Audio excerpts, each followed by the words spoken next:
القصة ديال اليوم من أخطر القضايا اللي وقعت في مدينة كازا، لدرجة أن البوليس ديال 3 المدن تعاونوا فيها باش يقدروا يفكوا لغز هاد القضية المحير.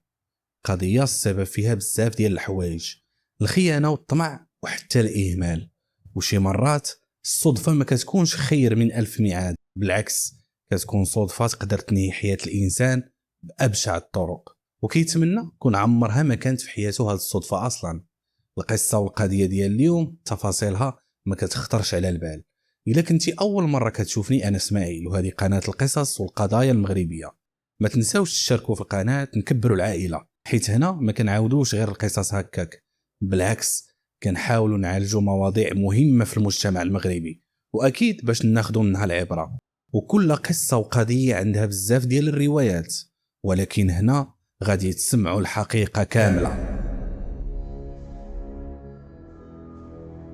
القضيه ديالنا غادي تمشي بينا مدينه كازا سنه 2009. في واحد الدار كانت كتكرى بالنهار مفرشه. مول الدار كان كيعيط للسيده اللي كرات منه الدار على اساس كرات منه غير نهار واحد، ولا غد ليه غادي تمشي بحالها تكمل الطريق لمدينه جديده. ملي كيصوني عليها ما كتجاوبوش في التليفون. مورا ما صونا بزاف ديال المرات قرر يمشي عندها للدار باش يشوفها مالها، علاش ما كتجاوبش في التليفون. عيا ما يدق في الباب ولكن والو ما كيجاوبو حد. قرر يحل بالطوبل ديال الساروت اللي عنده. ملي فتح الباب اونفاس معاه كتبان ليه المراه طايحه على وجهها وسط الدار. في الاول كيسحابت ليه غير سخفانه حيت ما فيها حتى شي طعنه وما كاينش اثار ديال الدم. حاول يفيقها ولكن ما كتجاوبوش. هنا غادي يقرر يعيط على الاسعاف. ملي جاو الاسعاف اكتشفوا ان مول الامانه دا امانته. اتصلوا بالبوليس اللي جاو رفقه الشرطه العلميه وبداو المعاينه الاوليه ديالهم. كيلقاو مراه في الخمسينات من عمرها، ما فيهاش اثار ديال الطعن، مليوحه في وسط الدار حدا واحد الكنابي وحدها واحد الطبله ديال الدجاج، فوق منها الومنيوم خاوي ديال شي ماكله مشريه من الزنقه وواحد الكاس ديال الماء. فرقه الشرطه العلميه غادي يهزوا داك الالومنيوم وغادي يهزوا حتى البصمات اللي في الدار كامله وحتى اللي في هذاك الكاس. واللي لفت الانتباه ديالهم ان العنق ديال الضحيه مجروح، يعني ممكن يكون شي حد خنقها. حاولوا يقلبوا الدار ولكن الدار كانت في حاله عاديه، ما كاينش الاثار ديال السرقه نهائيا. والغريب في الامر ان ما كاينه حتى شي حاجه كتخص الضحيه في الدار، لا صاك ديالها لا حوايجها لا حتى شي حاجه خاصه بها. هنا غادي يبداو البوليس تحقيق مع مول الدار اللي كرا ليها، وغادي يسولوه على انتاجات هاد السيده كرات عندك، واش جات بوحدها ولا جا معاها شي واحد. قال لهم مول الدار البارح جات مع شي 8:30 ديال الليل وجات عنده بوحدها، هي مولفه كتكري منه هذيك الدار فاش كتجي لكازا. قالوا ليه البوليس واش منين تلاقيتي معاها تعطيها الساروت، كان جايبه معاها شي حاجه او لا ما جايبه معاها والو، يعني واش هزه معاها شي صاك ديال العيالات او لا شي باليزه. قال لهم باللي جابت معاها باليزه كبيره وصاك ديال العيالات هزها في يديها. وهنا البوليس غادي يفهموا واحد الحاجه مهمه، بان سبب القتل يقدر يكون بدافع السرقه. وغادي يسولوه على واش خديتي فوتوكوبي ديال لاكارت ديال السيده، غادي يقول لهم باللي فعلا كاينه عنده في الدار ومشى جابها لهم في البلاصه. الضحيه سميتها زهره وفي السن ديالها 50 سنه. العنوان اللي عندها في لاكارت كيقول انها من مدينه جديده ماشي من مدينه كازا، يعني بنت الدار بيضاء زياده وخلوق. غادي تهز الجثه لمستودع الاموات باش يشوفها الطبيب الشرعي ويدير التقرير ديالو. الفرقه ديال الشرطه العلميه هزت كاع الدلائل والبصمات اللي تما، وغادي يبدا التحقيق من مدينه جديده. وغادي يتم تنسيق مع البوليس ديال جديده باش يمشيو للعنوان اللي عند زهره في لاكارت ناسيونال باش يخبروا العائله ديالها بالوفاه ديالها. زهره كانت ساكنه في واحد الحي اللي راقي بزاف، واحد الميني فيلا في ديك المنطقه. والغريب في الامر ان زهره كانت عايشه بوحدها في داك الفيلا، حيت البوليس عياو ما يدقوا ويصونيو في الانترفون ولكن ما كيجاوبهم حتى شي واحد، حتى بان لهم الهساس اللي كيعس في ديك البلاصه.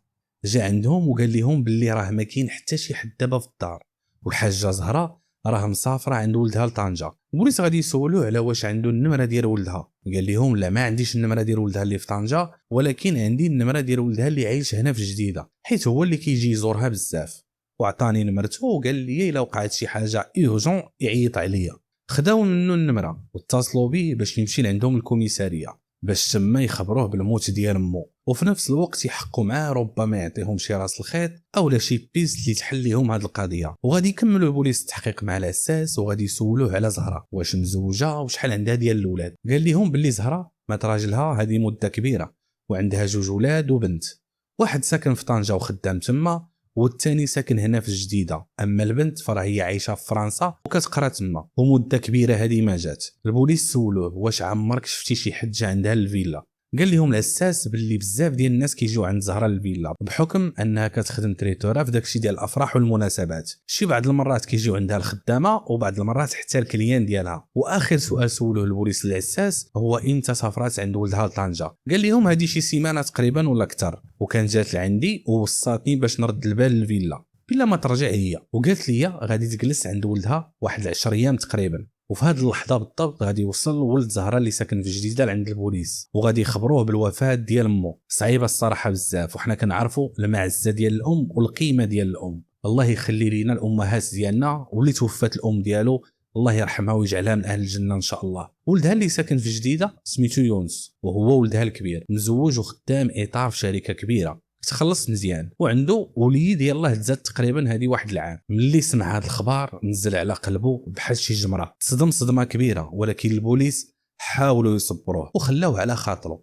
وقالوا ليه دابا الام ديالك مشات عند الله، حاول تعاون معنا باش حقها ما يضيعش، واللي دار فيها هذه الحاله يتشد ان شاء الله الرحمن الرحيم. يونس قال لهم مرحبا، اي حاجه احتاجيتوها مني نقولها لكم ما عنديش المشكل.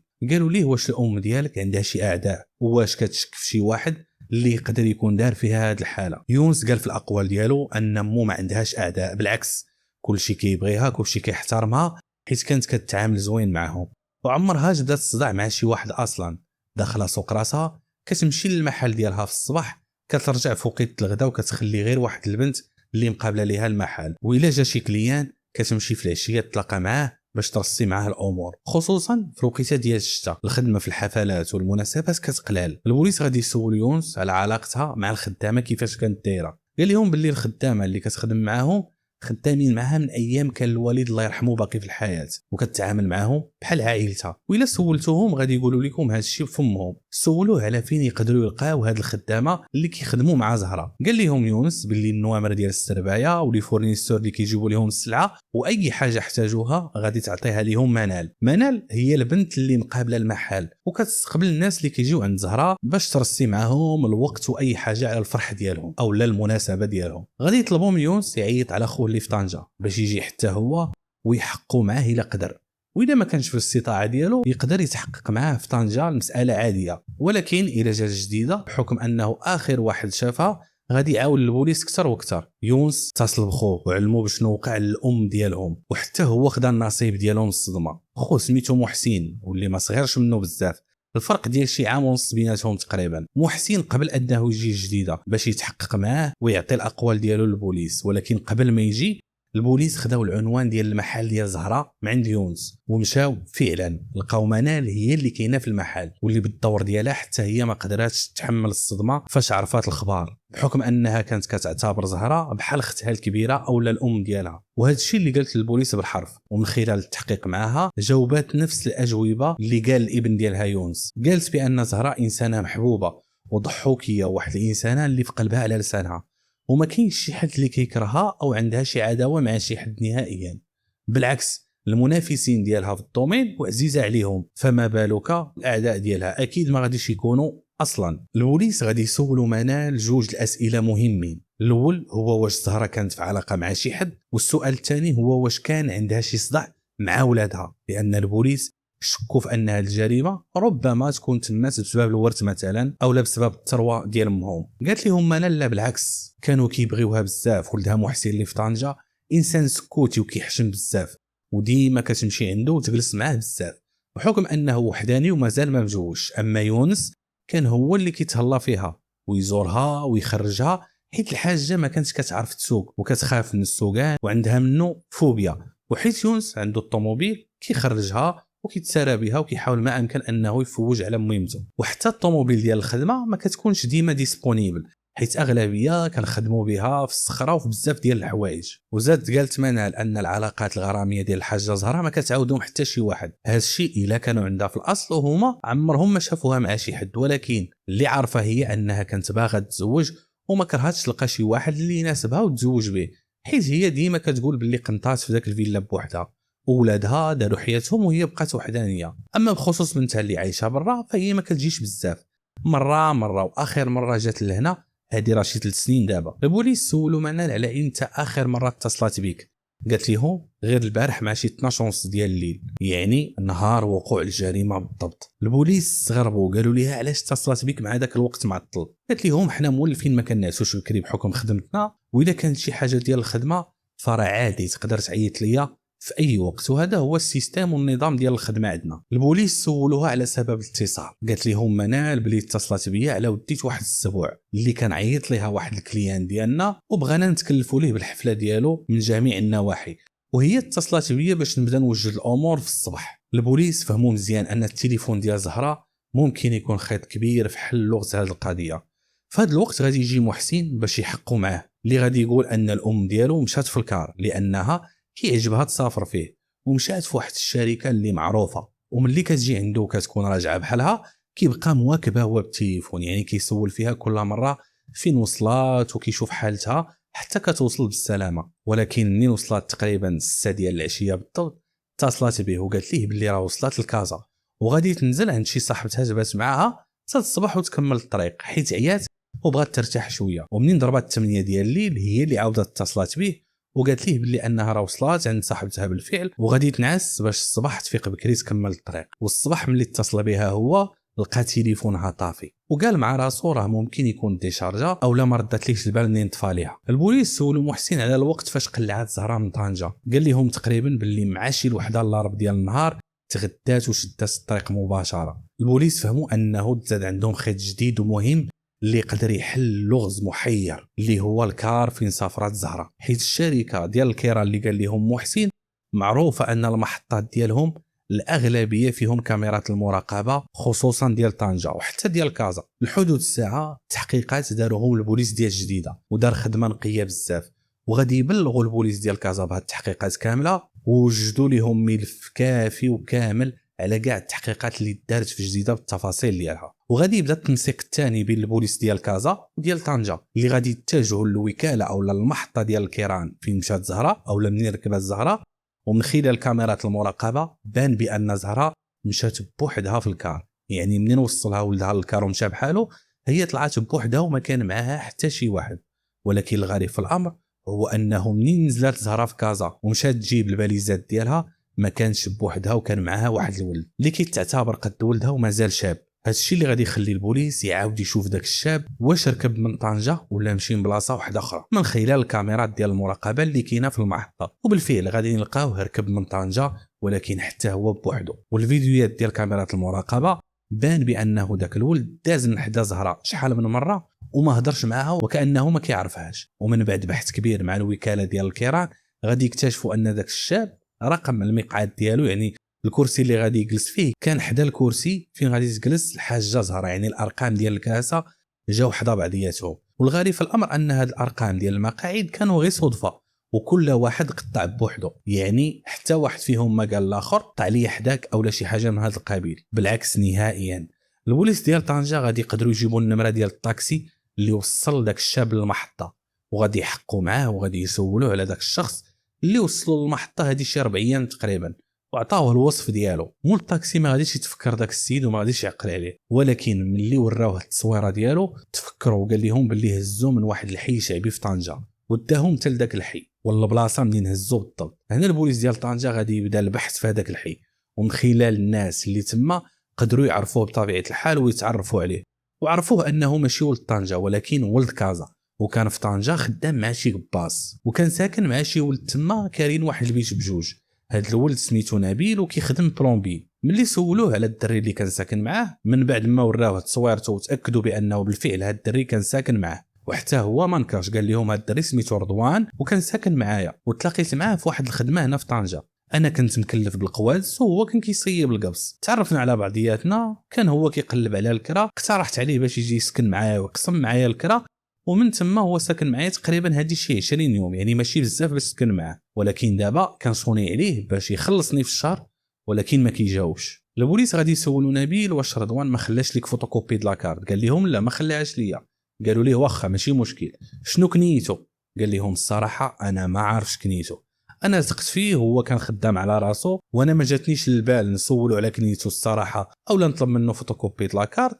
وحتى منين سكن معايا هو داخل سوق راسو وانا داخل سوق راسي، وعمري شفت منه شي مشكل اولا شي دباز هنا في الحومه اولا حتى في الخدمه، وهذه شهاده لله. البوليس غادي ياخذوا النمره ديال رضوان باش يحاولوا يوصلوا للموقع ديالو من خلال جي بي اس. يعني البوليس واخا قربوا انهم يكشفوا سر العلاقه اللي بين رضوان والحاجه زهره، ولكن مازال ما وصلوش للهويه ديالو. وفي هذه اللحظه غادي يخرج التقرير ديال الطبيب الشرعي اللي قال بان زهره تقتلات بالخنق، يعني كيف ما كنقولوا حنا شي حد اللي قجها باستعمال يديه فقط، ما استعمل حتى شي اداه شي حبل او لا شي حاجه، خنقها غير بيديه. اما بالنسبه للجروح اللي في العنق ديالها فهي كانت بسبب ان اللي قتلها نثر ليها واحد السلسله او لا شي حاجه كانت دايرها في عنقها من بعد ما صفاها ليها.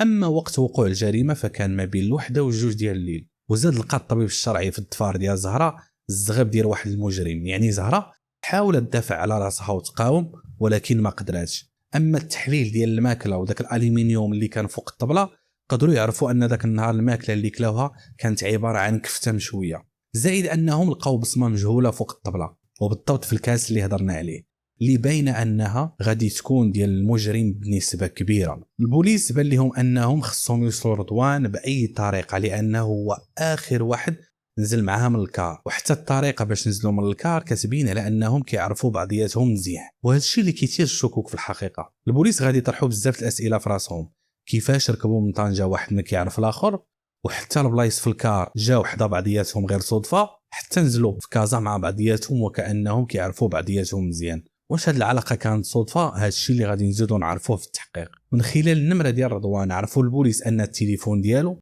طفى في واحد الحي شعبي في كازا، اما التليفون ديال الحاجه زهره طفى في الدار اللي تلقات فيها مقتوله. البوليس ديال كازا توجهوا مباشره للحي، ولكن حتى واحد ما كان كيعرف رضوان في ذاك الحي نهائيا وعمرهم شافوه اصلا. اذا اش جاي يدير رضوان في ذاك الحي؟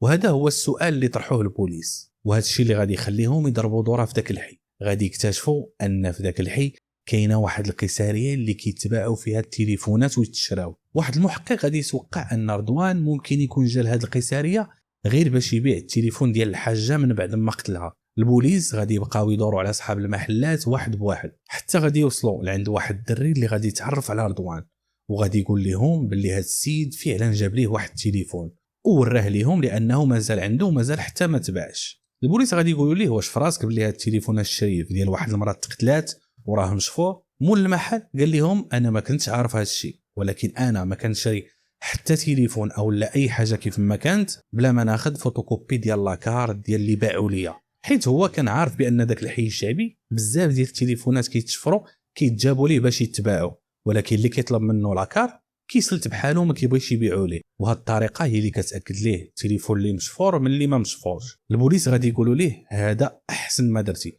فين هي فوتوكوبي د لاكارت ديال هذا اللي باع لك التليفون؟ جبدها ليهم من المتجر. وهنا البوليس غادي يعرفوا الخيط اللي غادي يوصلهم لرضوان، واخيرا غادي نعرفوا كاملين واش فعلا رضوان هو اللي ارتكب هذه الجريمه البشعه ولا ماشي هو. اول حاجه داروا البوليس بوانتاوه ولكن ما كيلقاو عليه حتى شي حاجه، يعني رضوان ماشي سوابق وعمرو دار شي جريمه. ومن خلال لاكارت ديالو كيبان بانه في سن 27 سنه وتقريبا قد الابن ديال الحاجه، يعني قد ولدها.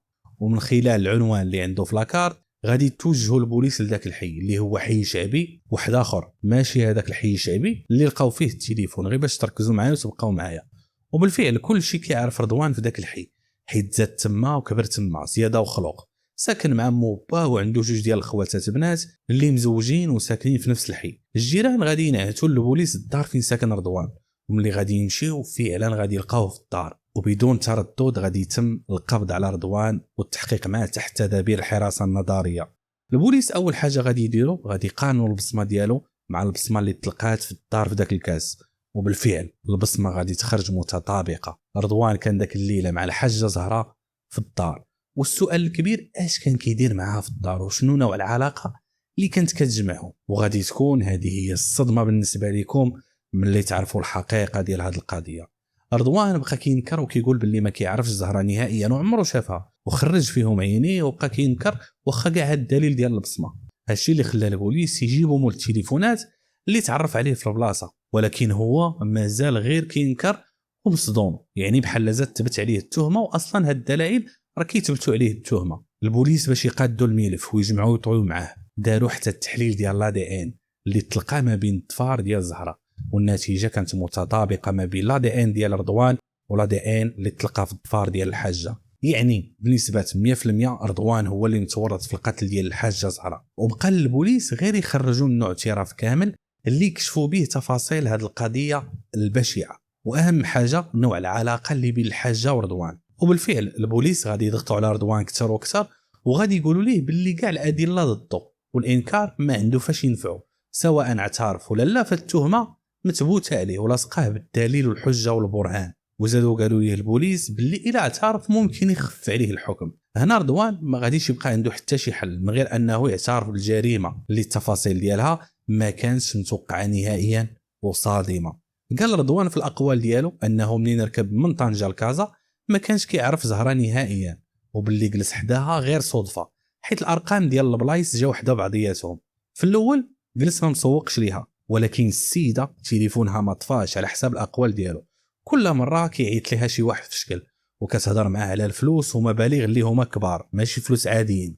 وزاد قال رضوان في الاقوال ديالو انا في الاول قلت ندخلها بالخدمه واقترحت عليها الا احتاجت شي نهار شي قباص فهو موجود، حيت هو حريفي وكيخدم الخدمه مزيان. ومن خلال الهضره ديالي معها لاحظت باللي السيده كلها عامره بالذهوبات، لابسه في يديها الدمالج وعندها السلسله وجوج خواتم، وكيبان بان داك الشيء راه كله ذهب. فمنين درت الاسقاط على الفلوس اللي عندها وعلى الفلوس اللي كتهضر بهم مع الناس في التليفون، فاكيد هاد السيده غتكون دايره الذهب. وحتى هي زادت شجعتني ودخلت معايا في بزاف ديال المواضيع، وماشي مواضيع عاديه، مواضيع اللي شخصيه بزاف وحساسه.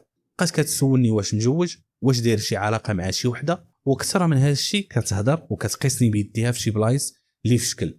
هذا الشيء اللي خلاني نزيد نزعم عليها حتى انا اكثر واكثر، وبديت حتى انا كنهضر وكنخدم يدي، وحتى انا كنقيسها في شي بلايص اللي ماشي هما هادو، حتى وصلنا لشي مواصل ما كانش خاصنا نوصلوا لهم في الكار، وراكم فاهميني علاش كنهضر. وهنا طاحت عليا الفكره باش نسرقها، وما كنتش اول نقتلها نهائيا. وبديت كنسولها على واش ساكنه بوحدها او لا دايره علاقه مع شي واحد او لا مزوجه او لا مطلقه، ودخلت معها حتى انا في نفس المواضيع الحساسه. منين قالت لي بلي انها راه ساكنه بوحدها وحتى واحد ما كاين في حياتها، اقترحت عليها باش نمشي معها للدار احسن من نتشوهوا انا وياها في الكار. قالت لي باللي فعلا ساكنه بوحدها، ولكن ماشي هنايا في كازا، في الجديده، واحسن حاجه نديرها هي نمشي معها. ووافقت في البلاصه. انا ما زعمتش نمشي معها حتى الجديده ونسرقها تما، حيت ما كنعرف حتى شي واحد في مدينه الجديده، ودرت السبه بانني عندي خدمه الصباح بكري في كازا وما نقدرش نمشي حتى لمدينه الجديده ونرجع لغد ليه في الصباح. وهي بلا ما تردد اقترحت عليا تكري دار مفرشه في كازا ونمشي انا وياها تما ونباتوا مجموعين، ولا قلت لي كل واحد يمشي بحاله. هي نزلات غير في كازا ما كملتش الطريق الجديده، ومشاو كراو ديك الدار اللي كنا عارفينها فين كاينه. قال رضوان في الاقوال ديالو انها اتصلت بشي واحد ومشات عنده بوحدها تجيب الساروت، وهو بقى كيتسناها في واحد القهوه. رجعت لعنده وجلسوا تنوض تقهووا على خاطرهم شي ساعه تقريبا. مشاو حطوا الحوايج في الدار ومشاو يخرجوا يجيبوا الماكله، بقاو كيتساراو وكيدوروا وكيمشيو للبحر، يمشيو لاكوت، يمشيو للريستورون، يمشيو لهادي. المهم دوزوا العشيه ديالهم مزيانه. هنا البوليس غادي يسولوه سؤال مباشر، قول لنا تفاصيل الجريمه كيفاش ارتكبتيها. قال لهم في ديك الساعه ملي دخلنا للدار حاولت هي تبدل حوايجها، ولكن انا كنت واخد القرار باش نسرقها ونهرب. هي بدات كتدفعني وبغات تغوت ودير ليا الشوهه، ما حسيتش براسي حتى قجيتها، وملي طيحتها في الارض زادت كتقاوم اكثر واكثر وحاولت تغوت اكثر واكثر. فانا بغيت نقجها اكثر باش انها تفقد الوعي ديالها ونخرج انا في خاطري، ولكن هي عاد ما زادت جهلات وبقات كتنتفني من شعري بزاف. هادشي اللي انا عصبني وقجيتها بجهدي كامل حتى غيبات، وانا ما كنتش كيسحابت ليا مات في ديك الوقيته. قلبت الصاك ديالها لقيتو عامر بالفلوس، هزيتو خشيتو كامل في الصاك ديالي، حيت هو كان هز معاه واحد الصاك اللي عادي اللي كنهزوه معانا، صاك ديال اللي ملي كنبغيو نسافروا. اما الباريزه ملي قلبتها لقيتها عامره بالحوايج واللي باينين راهم غاليين ومن الماركه اللي معروفه، ولقيت فيها حتى واحد السنيديقه صغيره اللي فيها ذهب اخر من غير هذاك اللي هي كانت لابسه. هزيت هذاك الشيء كامل ديتو حدا الباب ومشيت لعندها نيشان، حيدت ليها الذهب اللي لابسه كاملين، نثرت لي هذاك السنسه اللي في عنقها حيت ما بغاتش تحيد ليا، وهزيت الباليزه والصاك ديالي وخرجت مع الباب. البوليس غادي يسولوا على المسروقات، واش بعتيهم ولا مخبيهم ولا فين درتيهم؟ قال لهم رضوان باللي مخبيهم في واحد البيت اللي كراه خصيصا باش يخبي فيه داك الشيء اللي سرق، حتى يصرفوا ويبيعوا منين دوز واحد المده باش ما يحصلش، وكان كيصرف غير من الفلوس اللي لقى عند زهره في الصاك. البوليس خداو منه العنوان وحتى السارود ديال البيت اللي كرا رضوان، ومشاو وجابوا منه المسروقات كامله وسلموها للعائله ديال زهره. وزاد قال رضوان في الاقوال ديالو انه كان باغي يحرق لبرا، وقال مع راسو باللي ما غاديش يحصل بهذه السرعه هذه، وغير يبيع الذهب وغادي يصرفه وغادي يعطي الفلوس للحراق اللي غادي يحرقه، وهذا الشيء اللي خلاه يرتكب هذه الجريمه بلا ما يشعر. ومن خلال التحقيقات مع رضوان كان باين بانه مهووس باش يمشي لبرا ويدير حياته تما، ولكن المشكل في الطريقه اللي اختار، لانه اختار طريقه اللي غادي تنهي كاع الاحلام ديالو.